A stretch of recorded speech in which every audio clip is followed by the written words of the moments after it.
Boynuyoğun Əli Əsədov utanmadan, qızarmadan, abırhaya eləmədən 4 aydan bir o sərəncamı yazır. Yazır ki, pandemiya tədbirlərinin təhlükəsini nəzərə alaraq uzadırıq. Xüsusi karantin rejimini iyulun 1'ine kadar uzadırıq. Bu qırmızı yalanı deməyə utanmırsa, təkrarlamağa utanmırsa, biz niyə görə halal haqqımızı tələb etməyi, quru sərhədləri mövzusunda çəkinməliyik? Baxın, bax bu Qənimət bəy, benzinin yanacağın qiymətinin qalxması ilə əlaqədar olaraq Avropa ölkələrində də yanacaq qiyməti qalxdı. Mən indi Fransa təcrübəsini deyirəm, dostlar, o bir ölkələr, ümumi Avropa haqqında danışmaq istəmirəm. Burada da müəyyən qədər qiymətlər qalxdı.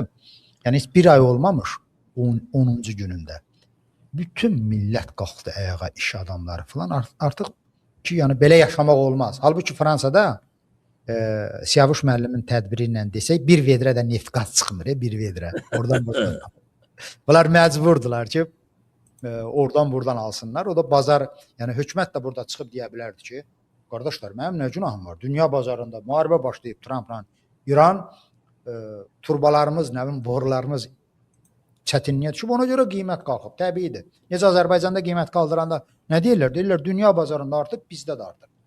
Fransada heç bir siyasətçi özündə cəsarət tapıb bu sözü deyə bilmir. Çünki auditoriya, seçicilər onun ağzını cırır kobud formada ki, nə dəxli var dünya bazarında nə baş verir? Dünya ayrı, sən ayrı, sən ona görə səni hökumət seçmişik ki, sən bizim dünyadakı o təlatümlərdən sığortalayasan. Hökumət məcbur oldu ki, işləyən adamların, şirkətlərin, maşınlarının yanacağının qarşılaması üçün müəyyən güzəşt tətbiq eləsin. Yenə deyirəm, heç bir ay çəkmədi Qənimət bəy, bir ay çəkmədi. Amma onunla yenə də cəmaət narazı. Deyir ki, yaxşı, işləyən və işləməyən də yanacaq işlədir axı. Bunu nəyə görə deyirəm? 4 ildir, 6 ildə artıq bunlar sərhədi bağlayıb, quru sərhədi. Adamlar təyyarədən istifadə edir, düzdürmü?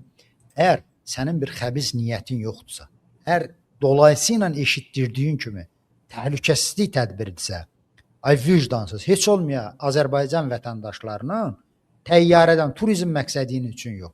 Tutaq ki, tələbə oxuyur da, sübut olunub ki, bu tələbədir. Türkiyədə, İranda, Turanda.